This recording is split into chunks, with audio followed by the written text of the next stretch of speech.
Bueno, solamente quiero decirles que estamos muy agradecidos por los diálogos que hemos escuchado, la amplia visión que hay hacia la religión y la estabilidad de los derechos humanos y de los diálogos que han habido de los países locales y el conocimiento que esto trae a la mesa para poder analizarlo en el área judicial, para representantes de diferentes organizaciones que han añadido y contribuido en todos los análisis que hemos tenido.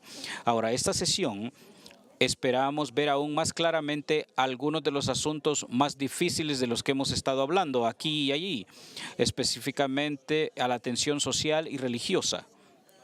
Ciertamente en el siglo XXI, para muchas personas, la religión ha llegado a ser y está asociado con imágenes de conflicto y violencia. Nuestros participantes el día de hoy verán preguntas que se relacionan con esto, tales como ¿qué causa el conflicto social que está asociado con la religión? ¿Es algo que se puede evitar? Y si hay muchas culturas involucradas en la religión, ¿hasta qué punto hay un conflicto de religión o está asociado con la religión y especialmente por las creencias religiosas o algo otros factores sociológicos o políticas gubernamentales o los medios sociales? ¿Qué se puede hacer para prevenir el conflicto? Bueno, no voy a tomar mucho tiempo. Les voy a invitar a que lean las biografías de los panelistas que tenemos. Primero tenemos a la doctora, la profesora Rosalind Hackett, profesora y jefe del Departamento de Estudios Religiosos. Oh, perdón, hemos cambiado el orden. Nuestro primer no va a ser orador la doctora Hackett, sino va a ser otra persona. Tenemos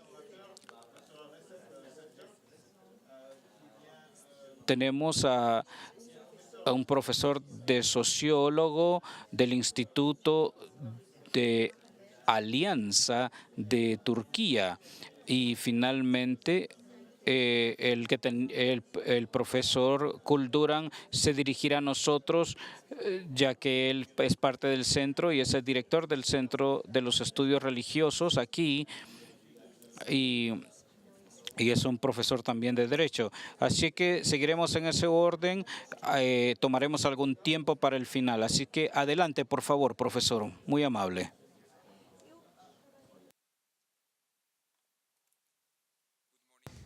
Buenos días a todos. Vengo de Estambul y mi presentación se trata de la administración de diversidad en la edad de la civilización abierta. Esa es una caligrafía hermosa también de una de las mezquitas en Estambul. Voy a hablar sobre 5 cuestiones y trataré de contestar esas preguntas brevemente. Primeramente, el por qué suceden los conflictos. Número 2, ¿es posible prevenir los conflictos antes de que sucedan y cómo? ¿Y cuál es la diferencia entre la administración de diversidad y por qué necesitamos un sistema eficaz de administración de diversificación? ¿Cómo podemos aprender del gobierno de Estambul?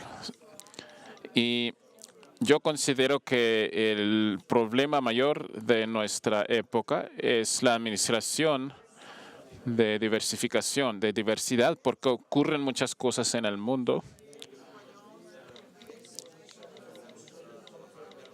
Y si se trata de la falta de la administración, cuando me refiero a la administración de diversidad, tiene que ver con las diferentes creencias que existen y tratando de acomodarlas. Y también opino que vivimos en una época que me gusta llamar la civilización abierta, y con eso me refiero a que a nivel local tenemos diferentes niveles en la sociedad donde los diferentes miembros de la sociedad se juntan para constituir una sociedad, como aquí, por ejemplo, donde somos los presentes aquí, un ejemplo de una sociedad abierta.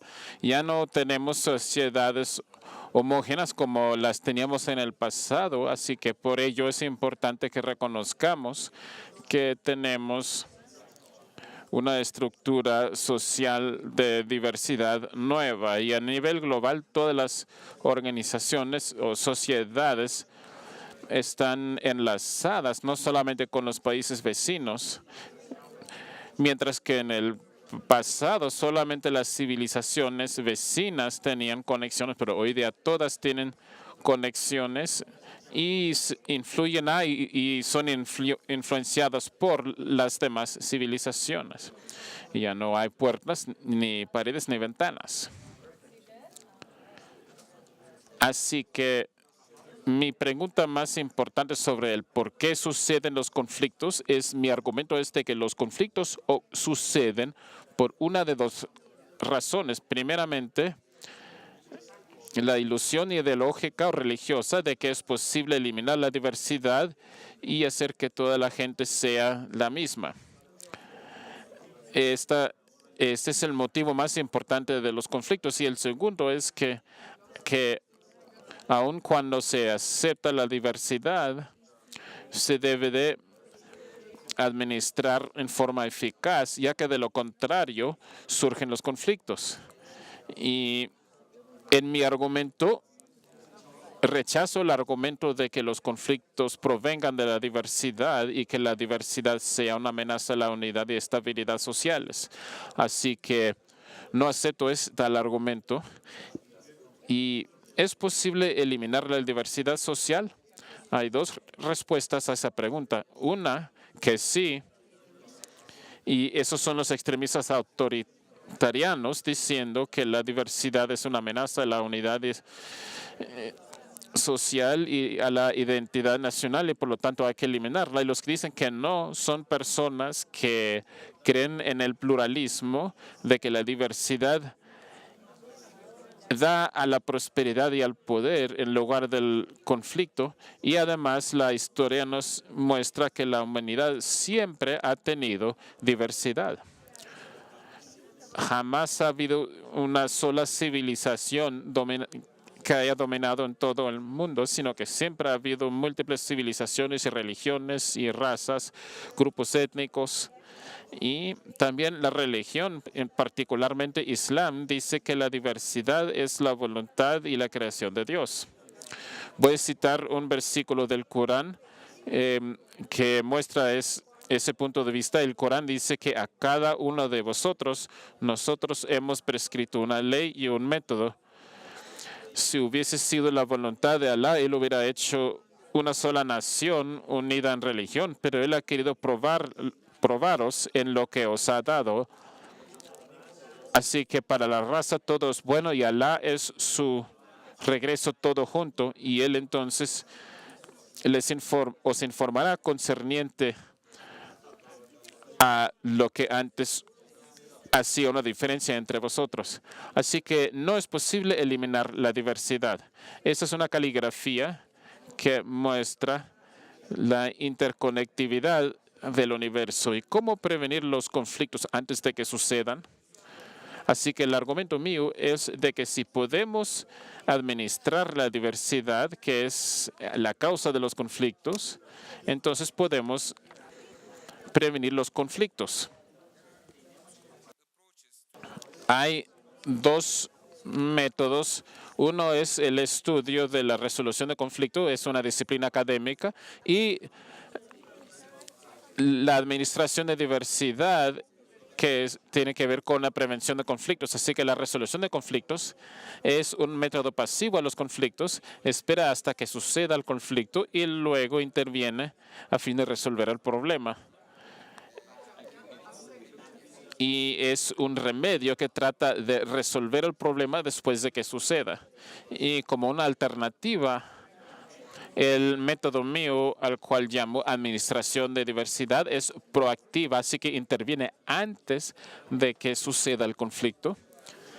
Y es algo progresivo que procura prevenir. ¿Por qué un sistema de administración de diversidad es más importante hoy que en el pasado? Porque, como mencioné, la diversidad es una característica esencial de la sociedad humana y lo ha sido en todos los siglos, pero hoy día es aún más importante que tengamos un sistema de administración de diversidad eficaz, ya que hoy día la diversidad van a aumento y las situaciones se entremezclan y como resultado de ello surge una nueva condición para la humanidad a la cual yo llamo civilización abierta. Es una estructura global de civilizaciones que ha cambiado ya que todas están conectadas unas con otras en forma muy estrecha. Y número dos, a nivel local, todas las sociedades son sociedades multicivilizaciones. Así que a nivel local y global precisamos un sistema de administración de diversidad muy eficaz, ya que de lo contrario podemos llegar a conflictos grandes a nivel local y global, y hoy podemos ver muchos ejemplos que son resultados de ello. ¿Y cómo administrar la diversidad hoy día? Yo opino que un punto de vista mundial y multiplejo es la mejor forma de administrar la diversidad. Una que llamo multiplicidad, que caracteriza a la sociedad y es un método postmoderno que enfatiza que las relaciones sociales son horizontales y genera el relativismo como una forma de prevenir los conflictos. Y el otro método, yo la llamo multiplejidad y es tradicional, incluye tanto relaciones horizontales como verticales y deja espacio al relativismo, pero sin generalizarlo. Así que hay cosas que son relativas, pero también existen verdades absolutas. E incluye la multiplicidad en todos sus niveles. Este punto de vista multiplejo lo saco de la herencia islámica. En el Islam tradicional, la existencia, el conocimiento, la metodología y el significado y la verdad tienen niveles múltiples que yo llamo ontología multipleja. Existe el mundo visible, el mundo invisible y el mundo divino. Así que hay tres niveles de existencia y cada uno debe analizarse en forma distinta. Y uno ve una epistemología multipleja correspondiente como la razón, la percepción de sentidos y el conocimiento reportado, y se aceptan como las fuentes del conocimiento. Y con esos puntos de vista diferentes se incorporan en un conjunto mundial, lo cual permite acomodar tanto lo racional y lo empírico en el mismo paradigma. Y con respecto a esta metodología, existe la metodología multipleja que incorpora lo racional, lo empírico y lo místico.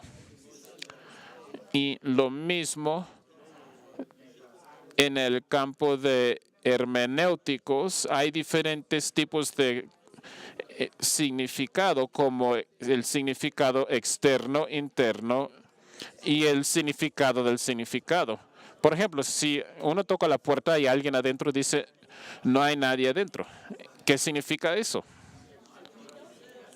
Entonces, si uno se fija en el significado, uno no lo entiende. Hay que fijarse en el significado del significado, que quiere decir, no quiero que pase. Entonces, esta teoría se desarrolló de un retórico del siglo X y además la verdad es multipleja. Hay diferentes niveles, muchos niveles de verdad, y la verdad varía en cada nivel de existencia y de conocimiento. Así que este método permite acomodar distintos puntos de vista con relación a la ontología, la epistemología y el significado y la verdad, y además el nivel del sistema normativo, la ley y la moralidad. El punto de vista islámico tradicional es multiplejo. El nivel general es la ley, que se basa en la reciprocidad y la retaliación, y después el otro nivel se llama tarika, que existe en el sufismo y tiene que ver con el perdonar y compartir y sacrificar. Y el nivel más alto de moralidad se llama hakika y se basa no en la reciprocidad ni tampoco en perdonar, sino el hacer el bien a los que le hacen el malo. Así que es una normatividad multipleja. Y es un sistema que utiliza una lógica de múltiples niveles. Entonces se usa una lógica que se basa en el bien y el mal, pero la ley islámica no se basa solamente en bien y el mal, sino que así que hay un bien absoluto y el mal absoluto, pero hay cosas que vienen de en medio. Bien hasta cierto punto y mal hasta cierto punto. Por ejemplo, al matar a alguien no es igual que mentir o insultar. Así que hay niveles diferentes del bien y del mal. Así que se basa en una lógica de múltiples valores.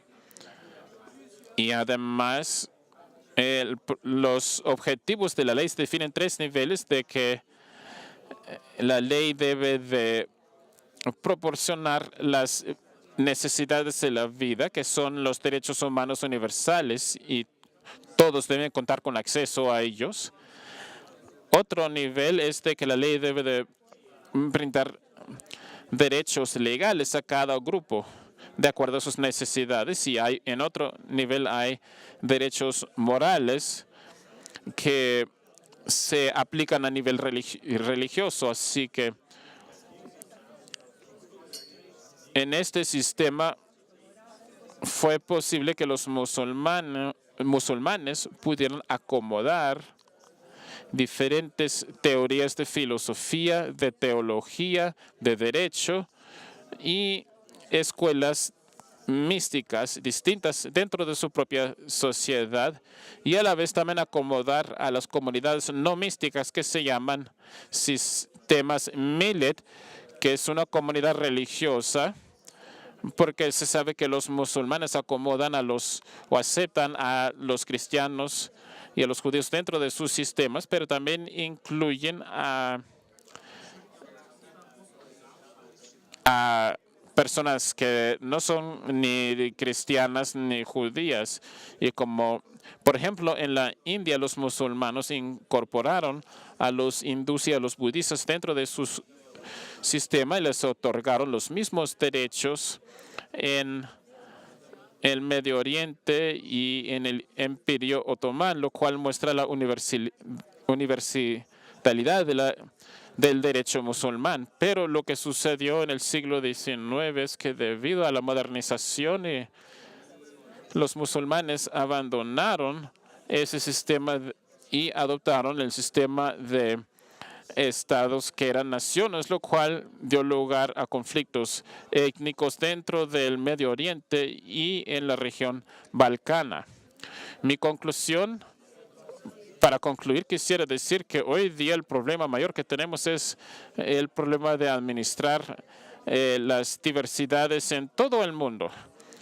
Y la mejor forma de administrar la diversidad y prevenir los conflictos antes de que sucedan es a través de un punto de vista mundial multiplejo. Y si necesitamos ejemplos prácticos, podemos aprender de la experiencia musulmana y otomana. Muchas gracias.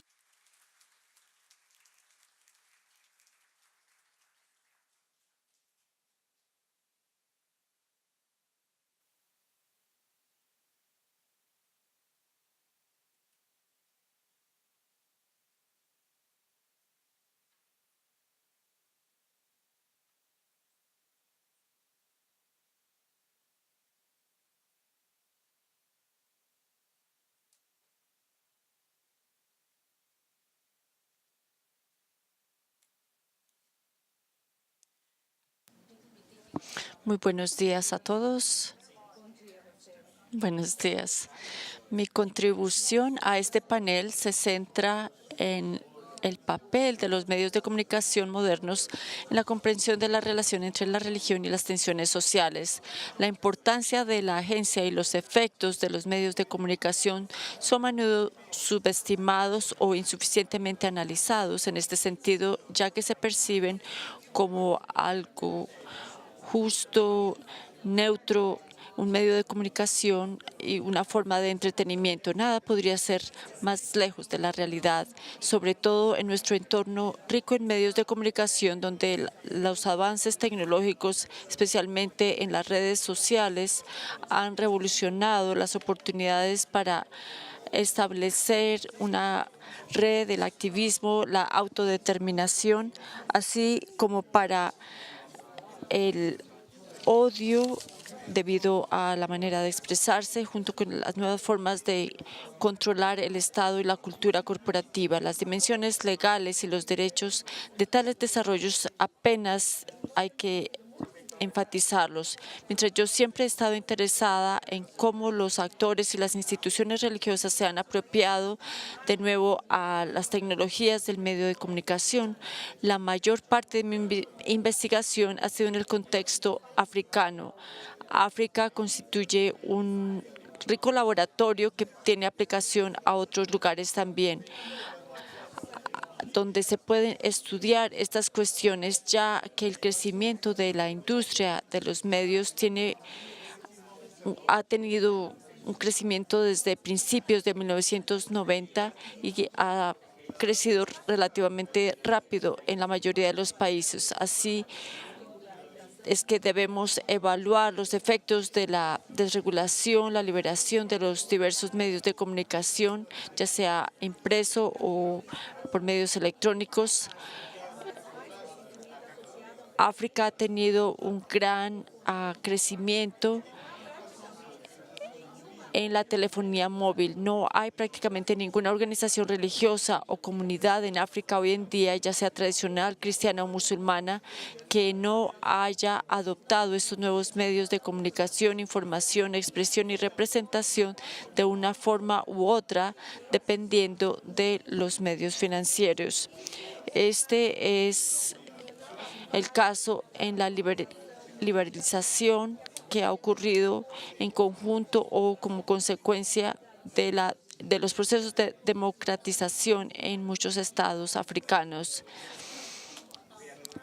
El desbaratar los monopolios y la comercialización del tiempo en el aire ha tenido una consecuencia grave para la comunicación y la práctica religiosa. Esta nueva dispensación también ha generado nuevas formas de competitividad entre las organizaciones religiosas para obtener atención del público, recursos y una situación, un puesto jurídico. Quiero compartir con ustedes un libro que recientemente ayudé a editar, si alguien está interesado. Todavía hay una falta de atención al impacto de la religión y los medios de comunicación en su conjunto por cuestiones de conflicto y de construcción de paz. Esto fue evidente para mí cuando estaba en Nigeria. El mal uso o abuso de los medios de comunicación eran a menudo los catalizadores de conflictos relacionados con la religión. En un momento les presentaré algunos ejemplos. Cuando estaba con un compañero del Instituto Kroc para Estudios Internacionales para la Paz en la Universidad de Notre Dame, vimos la posibilidad de replicar o duplicar estos estudios para ver cómo se generan nuevas formas de conflicto religioso. Esto iba en contra de la beta para algunas personas que se asocian con la liberalización de los medios, con la democracia y el desarrollo.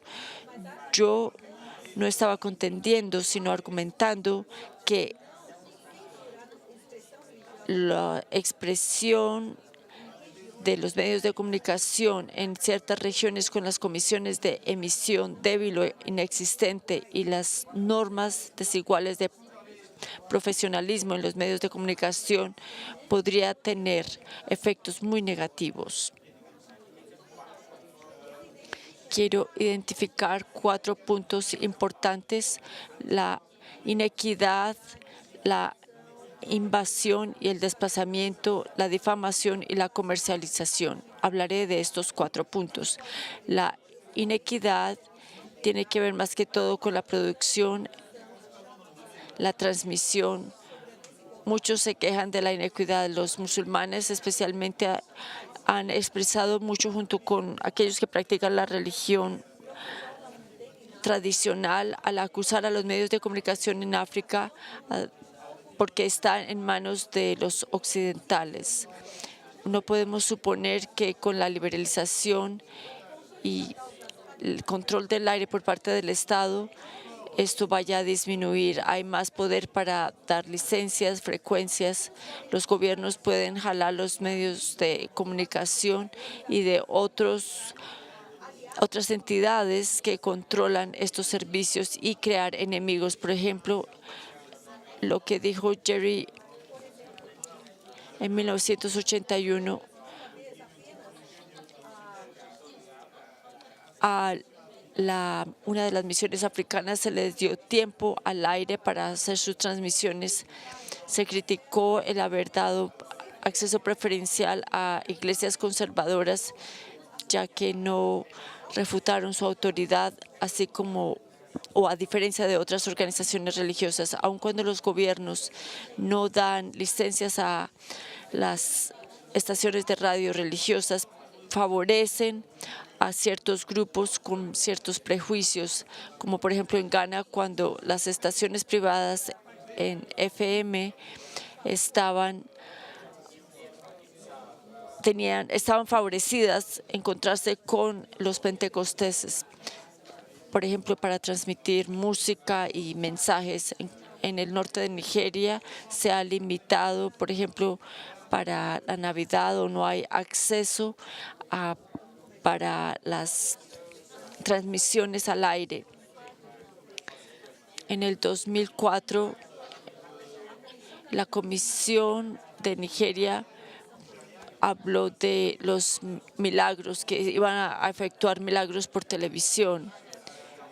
El edicto dijo que los transmisores de Nigeria nunca más mostrarían milagros por televisión de una manera que no fuera creíble y que se pudiera comprobar. Las estaciones que no cumplieron de acuerdo con esta regla serían multadas y el equipo se les podría confiscar. Esta noticia se esparció por todas partes, pero NBC, cuando le preguntaron qué constituiría la verificación de un milagro, la reacción a estos reglamentos empezaron a crear protestas, otros estaban publicando otros milagros. Cuando la Iglesia Pentecostal, una de las más grandes, que tiene un programa popular que está aquí, la atmósfera de los milagros, pues se presentó ante un tribunal para desafiar, para retar esta regla de impedir la transmisión de sus programas. Algunos no prestaron atención a estos reglamentos. Algunos decían que estaban robándose feligreses en lagos. Expresaron preocupación por esa prohibición. Dijeron que el general de NBC no tenía la autoridad para presentar esta prohibición, y el prohibir la transmisión de los milagros estaba infringiendo en que los cristianos desean profesar. La religión es un asunto muy sensible en Nigeria. Cualquier asunto que afecte una transmisión a través de los medios de comunicación debe tomarse con cautela, porque o si no puede crear más inseguridad. Estas fueron palabras proféticas. Entiendo por los nigerianos de Lagos, dice que todavía se prohíbe la transmisión de milagros. Este programa no se puede ver en la televisión terrestre solamente a través de Internet o por vía satelital. Anteriormente se podría mantener las barreras con las organizaciones religiosas, pero ahora hay mucho temor.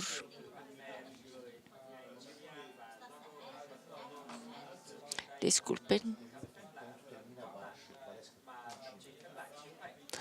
Ahora hay temor, no solamente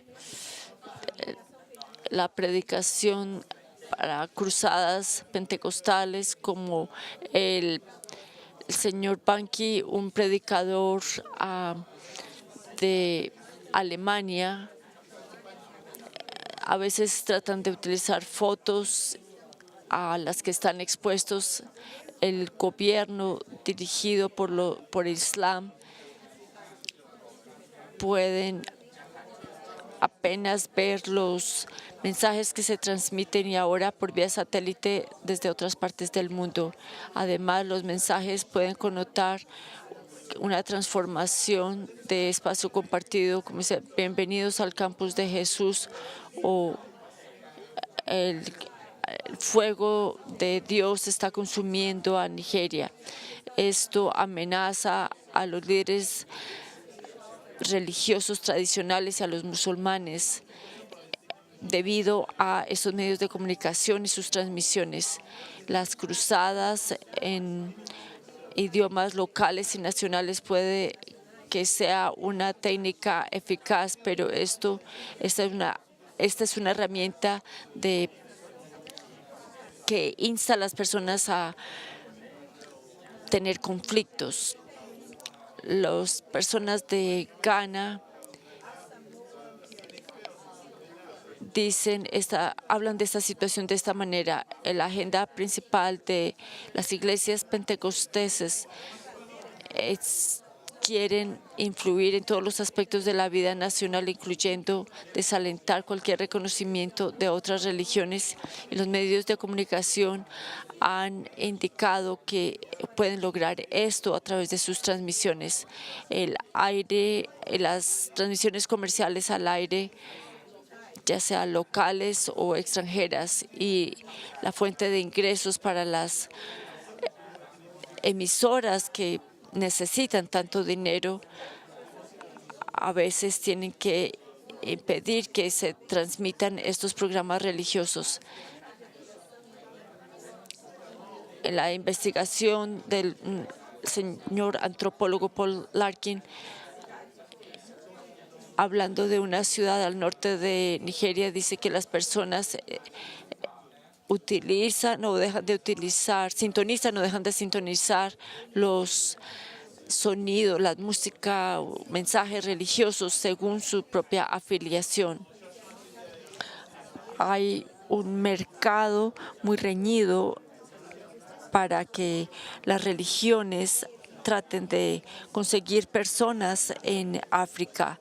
Los nuevos medios permiten la transmisión de estos mensajes, especialmente las estaciones de radio en FM y las estaciones comunitarias que se han multiplicado en muchos países africanos en las últimas décadas, pero esto no se puede regular fácilmente mediante la comisión estatal. Entonces, en sitios donde el clima es un poco avanzado y algunos pueden quedar aislados o sentirse ofendidos, así como cuando hablamos de instigar el odio, cuando los musulmanes, por ejemplo, tienen folletos, o otras religiones tienen folletos que están distribuyendo ahora por radio y texto, pueden llegar a más personas a menos costo. El potencial de los medios sociales para fomentar la tensión entre las comunidades religiosas fue reconocido por los líderes musulmanes y cristianos cuando se atacó una iglesia católica en Arusha, Tanzania. La policía anunció que iba a detener a aquellos que habían incitado al odio por los medios de comunicación. Los medios por medio del texto, el Internet. Ya voy a llegar al final.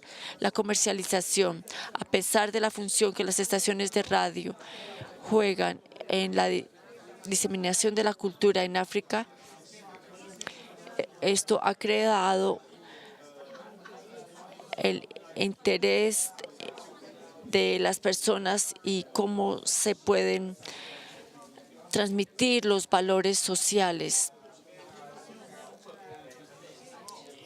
No solamente el entretenimiento, pero el servicio a las comunidades religiosas. Ahora, en conclusión, el enfoque de mi investigación y para esta presentación ha sido más en las tensiones, los conflictos, la violencia, más que las implicaciones de la religión y los medios de comunicación. En Ruanda, en 1990, se presentó un ejemplo de lo que podría ocurrir por el escrutinio. Hetebriz nos hace recordar que los medios de comunicación son más que un medio de comunicación, sino que ayudan con la mediación, pero como he mencionado, pueden facilitar los actos de violencia e incitarlos. Por eso hay varias referencias a la función de los medios de comunicación. En las Naciones Unidas se ha hablado de cómo se puede difamar la religión a través de los medios de comunicación. Estamos tratando de promover la paz y aquí en este libro Jolene Mitchell promueve la paz. También tenemos la Corporación de Sudáfrica que proporciona buenas oportunidades para el debate, el conflicto con los medios de comunicación. Ha sido expuesto por la Iglesia Católica. Muchos de ustedes quizás saben, y se me perdió una de las diapositivas. Muchos de ustedes quizás saben de el programa de televisión desarrollado por el pastor Imam para crear más entendimiento en el contexto de la revolución de los medios de comunicación y las tendencias en el mercado global.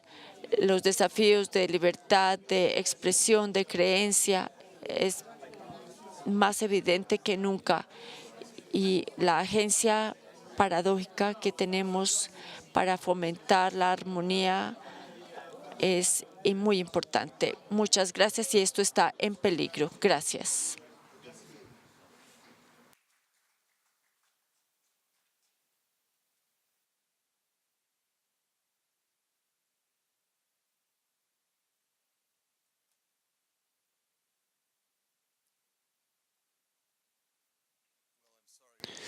Bueno,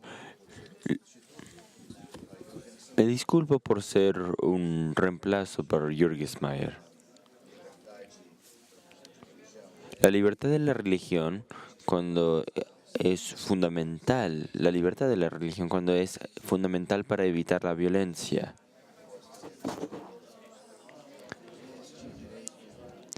Este derecho humano es clave y trae muchos pasos, juega muchos papeles sumamente importantes para las libertades del mundo.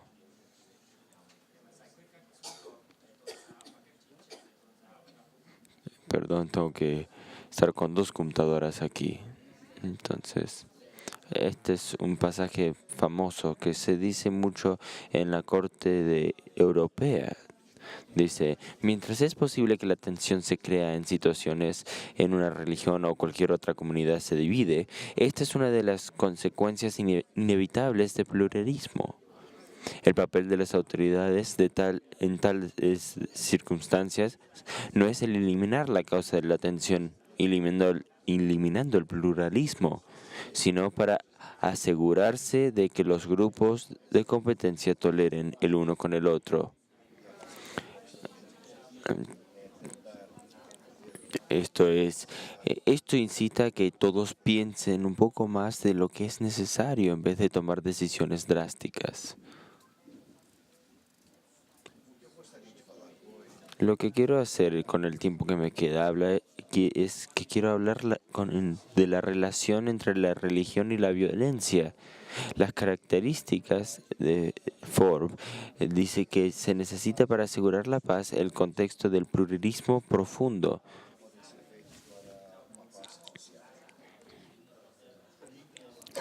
El Einer Bielefeld de las Naciones Unidas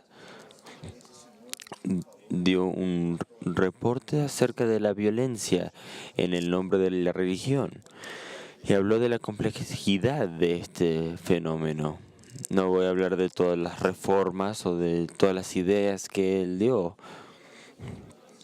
Hay muchos diferentes estilos de perspectivas. Vemos que no es a proporción cómo nos enfocamos en diferentes minorías o religiones. Una de las cosas que Heiner dijo que eran interpretaciones demasiado simples, como en las guerras civiles la violencia comunitaria, actos terroristas o violenta que le ponen la etiqueta de religión. Eso se utiliza para describir el conflicto. También puede haber una simplificación en otra dirección. Dice, las religiones o los grupos están instrumentalizando la religión y están culpando a la religión por las cosas malas y porque no entienden el conflicto que está pasando. Entonces nosotros hemos vivido con una cuenta estándar. Hay un pluralismo sociológico arraigado a las creencias religiosas que se deriven. Somos todos minorías.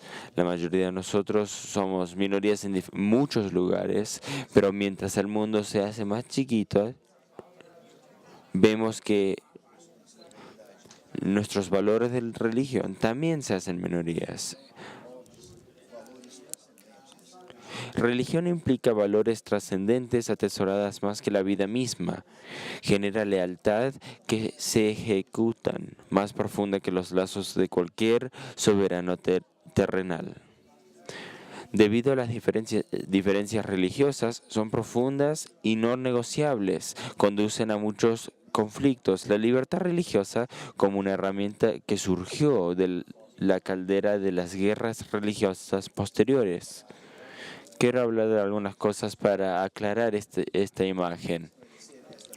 Un libro de Kavanagh se llama Los mitos de la violencia religiosa. Él no dice que la religión puede ser que no sea un factor, pero tanto como el romance, el amor, la religión también tiene esos sentimientos que se arraigan a ella, pero no significa que la religión sea la excusa o la explicación por estos problemas. Estos son los elementos del mito. La religión tiene una historia trascendental, esencial y características transculturales distintas de la secular. Parte de esta esencia,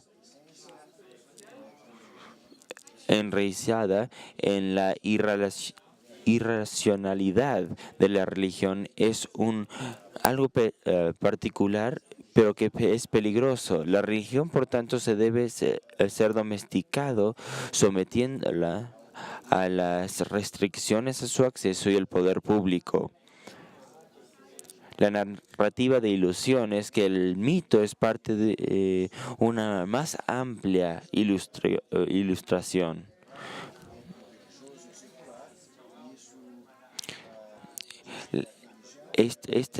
esta forma de ver dice que la religión o construyó la religión como un impulso irracional y peligroso.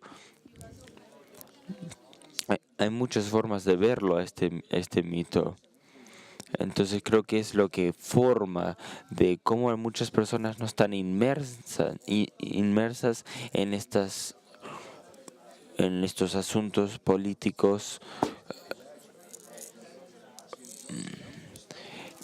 Las religiones no son más inclinadas a la violencia que otros grupos, como el nacionalismo, el marxismo o el capitalismo. Las religiones no son absolutas, divisivas o irracionales como sus homólogos seculares.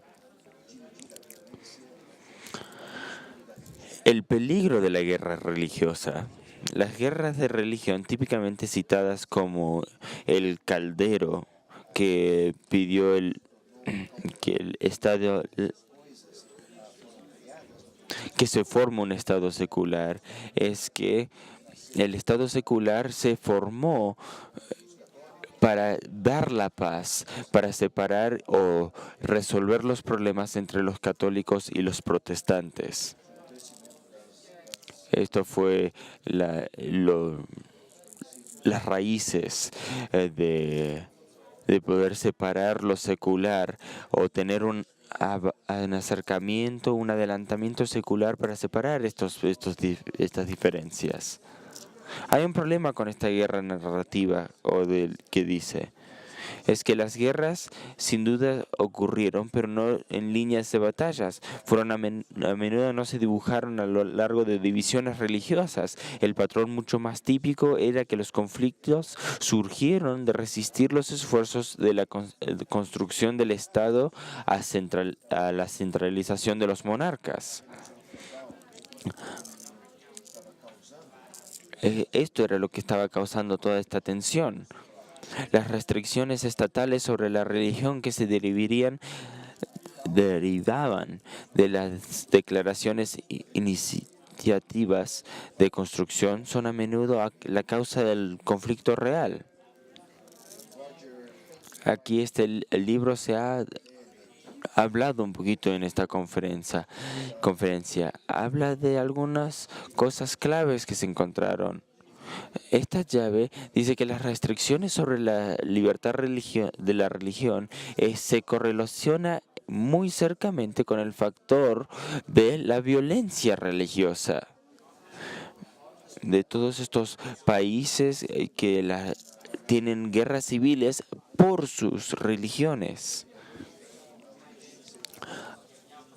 Tenemos dos grupos. Tenemos un grupo religioso o un grupo secular que está tratando de juntarse con estas religiones para defenderse. Pero la razón verdadera de todo este conflicto puede ser religioso. Esto es muy importante. Y es un factor muy importante de tener en mente mientras hacemos pólizas. Yo trabajé en problemas en varios países para lograr la libertad de religión. Tenemos que tratar de convencer a los que escriben las pólizas de que no exageren. Obvio que hay lugares o hay momentos que el Estado sí tiene que intervenir. Esa es donde está la limitación y la cláusula de la limitación. Esas cláusulas fueron escritas por las personas que no fueron exageradas cuando pensaron de lo que podría pasar. Fueron tranquilas y planearon planeando en la protección de esta gente. Entonces, si no actúan pacíficamente, las consecuencias pueden ser mucho peor. Los principios fundamentales para la paz es la homogeneidad, no se requiere. Los problemas fundamentales son el miedo a la pérdida de posición, tanto en la sociedad y también sentirse amenazados por las mayorías. La necesidad fundamental es la seguridad de la propia y que la digna versión del mundo sean protegidos, que la visión de cada persona sea protegida.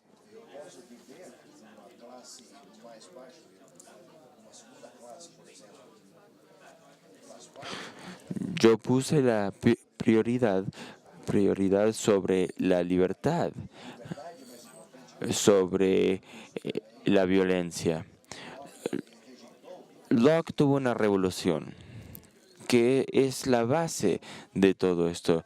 Lo que reconoció Locke es que lo que sí es necesario para la estabilidad en la sociedad es poder proveer ese respeto para todas las personas.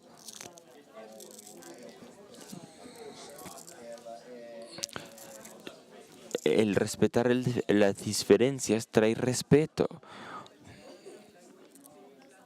y la paz al mundo. Una de las cosas que hemos adelantado durante este siglo es que nos dimos cuenta que es necesario acomodarnos. Si la ley no se cambia para tratar de evitar los conflictos, sino para dar la libertad, se pueden evitar tantos problemas.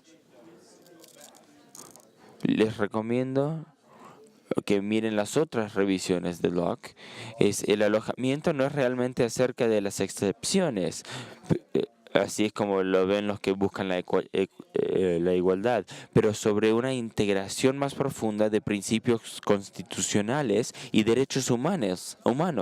Esto es que cuando hacemos excepciones a las leyes normales y nos metemos a la conciencia, tanto propia como los de los demás, no estamos buscando la equidad. Estamos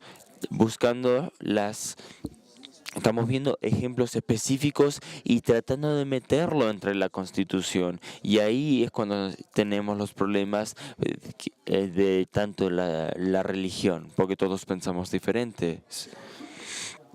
Tenemos que endurecer las limitaciones. Estoy tratando de ver el reloj para poder ir rápido. Entonces por ahí salté esto. El punto es que las limitaciones y las cláusulas de limitaciones son muy sofisticadas. Tratan de optimizar la libertad religiosa y el respeto a las personas para que se puedan sentir seguras, que es lo más importante, pero a la misma vez reconocer que hay límites de los cuales se tienen que respetar.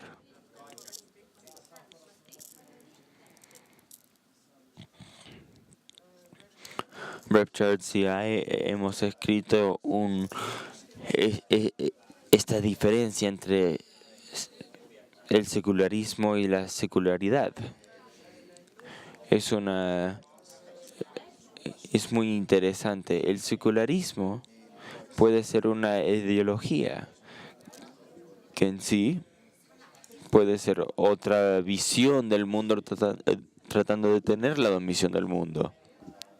Una de las cosas que está pasando en nuestro mundo ahora es que los creyentes se sienten amenazados por el poder secular, pero si tenemos un mundo, una forma de gobierno secular, tenemos un marco en el cual todos podamos estar protegidos, donde la religión se puede aceptar y el público y la gente del pueblo puede tener esa libertad, se puede sentir ese respeto, esa protección y esa libertad de creer lo que desean.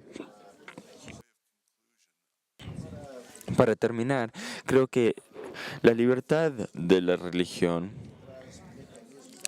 da muchos mecanismos de la paz, da un tipo de filtro que separa las cosas buenas de la religión, las contribuciones buenas que da la sociedad, pero también reconociendo que sí hay un lado oscuro en el cual se tiene que cuidar el mundo secular.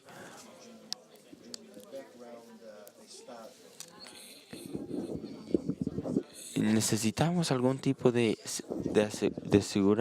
seguridad que la libertad de religión es libre para que la gente pueda arreglar sus conflictos. ayuda a tener la religión ayuda a tener más personas que buscan la paz o pacificadores. También dice, las comunidades religiosas son más que propensos a apoyar la democracia, la paz y la libertad de otras religiones. Pero ayuda a dar todas estas cosas, tanto la tolerancia, voy a saltar acá, y abrir los canales tanto para el diálogo como la negociación. Proporciona un personal de mantenimiento de la paz. Provee el altruismo. Sabemos mucho del papel que juega la religión para tener este tipo de conducta, la ayuda humanitaria. El 30% del bienestar de salud, el 30% se da por religiones. En conclusión, la libertad de religión tiene un papel muy importante para dar esa paz, para tener una estructura de paz. Hay una relación muy específica entre la religión y la violencia. Tenemos que evitar verlo todo como uno. Tenemos que ver el papel positivo de la religión y cómo contribuyen a ayudar a la paz y a estabilizar tanto estabilizar la sociedad como encontramos la solución a nuestros problemas. Espero que esto, a medida que pensamos en las pólizas, podamos pensar más en los beneficios de la religión y ver que la religión nos va a ayudar a tener esa estabilidad en vez de dar la violencia. Gracias.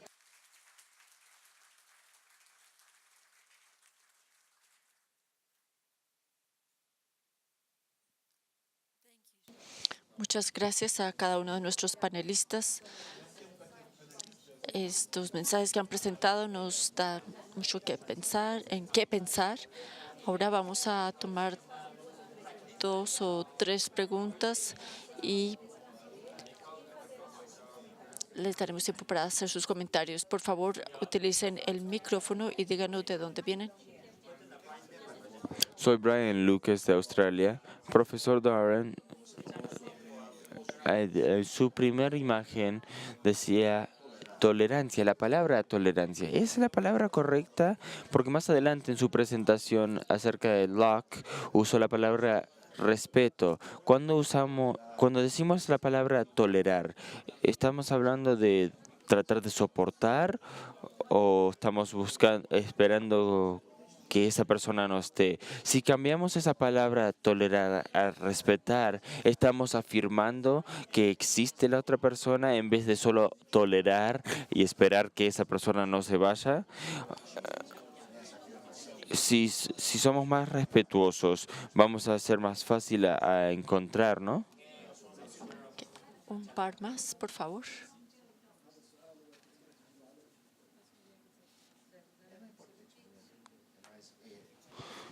Gracias, Tim Wilson de Australia.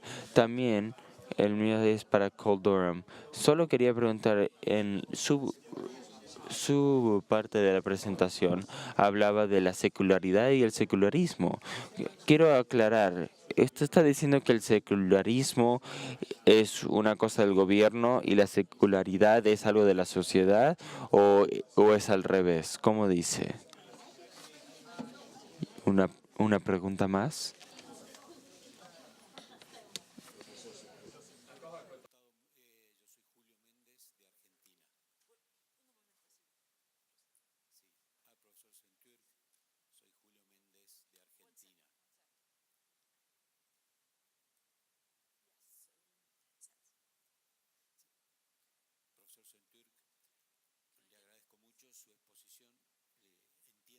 Entiendo que la complejidad de su exposición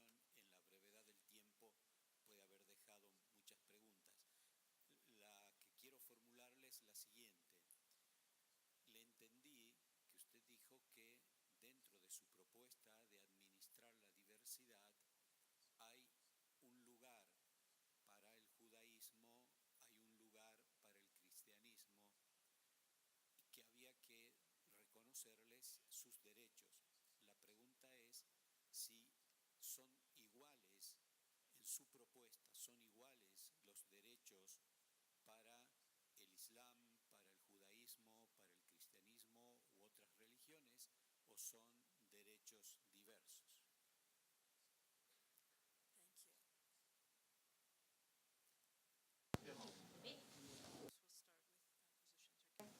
Vamos a tomar un minuto y Como mencioné en mi presentación, hay 3 diferentes derechos. En un nivel, los derechos son universales. Yo lo traduzco como autoridades seculares y para todos. O las autoridades para los humanos, que se les dan a todos los humanos porque son seres humanos. Esta incluye 6 derechos fundamentales: religión, la propiedad, mentes, que ahora decimos la libertad de expresión, honor y familia. Estos derechos son universales y se les da a todos, no importa de qué religión o qué sexo, color o riqueza. También después tenemos los derechos legales y legales morales. Los derechos legales son como los grupos, como las mujeres pueden tener diferentes derechos que los hombres, o los jóvenes que los ancianos. Como los derechos de mujeres, los derechos morales son especiales para ciertos grupos. El mejor ejemplo para esta práctica en la ley islámica, como dije en mi presentación, es como los budistas y los hindús los tratan bajo la ley islámica en India. Entonces mucha gente tiene en mente cómo la ley islámica les da estos derechos a las personas que son cristianos, pero también muchas personas no saben que la ley permite que todas las personas tengan esta libertad. Entonces, en el ejemplo de India, muestra que la ley islámica le da la libertad de religión y la libertad de vida y familia y honor a todos los humanos, no importa su religión. Gracias. entonces gracias a Brian y a Tim por las preguntas que me dieron a mí. Primeramente, sobre lo de la tolerancia en contra del respeto. Yo siempre estoy a favor del respeto. Estaba trabajando en la cita de ese pasaje en particular, pero me parece que hay que ser sensible. El David Little escribió un artículo muy bueno en defensa de la tolerancia, porque por un lado me parece que existe la obligación de respetar a los demás humanos y a sus derechos, pero eso no forzosamente conlleva la obligación de respetar sus puntos de vista, y puede que la tolerancia sea una palabra mejor en algunos de esos contextos, pero me parece que su punto fundamental es de que en términos de crear sociedades estables, pacificadoras y que evitan la violencia, que muestren un respeto genuino hacia otras personas y respetando los derechos de esas personas también. Eso es muy importante. Con respecto a la pregunta sobre el laicismo, hace como 5 años, Javier Martínez Terrón y yo supervisamos un proyecto grande en la Academia Internacional del Derecho Comparativo, analizando la religión en los estados laicos, y hubo un informe de aproximadamente 35 a 40 países, y una cosa que nos llamó la atención era de que los países usaban métodos diferentes. Uno era de que podían tratar de seguir adelante implementando una política de laicismo y eliminando la ciencia de la religión en el espacio público, y la separación de la religión del Estado, que llegó a punto de ser hostil, y en contraste a ello vimos estados que eran mucho más flexibles y que entendían la forma de creación, un orden secular, en contraste a la idea de que el laicismo fuera su propia ideología. Así que para responder a su pregunta, me parece que consideramos que el laicismo es algo que esperamos que sea una forma preferida de seguir adelante para la política gubernamental y para el gobierno, así como para la sociedad, porque lo que se necesita es un sistema que permita y sea respetuoso hacia todas las partes de la sociedad para que éstas se sientan seguras y no pasen el tiempo preocupándose por su posición en contra de los demás, sino que podrán ser productivos en la sociedad y se sentirán respetados en cuanto a sus derechos humanos.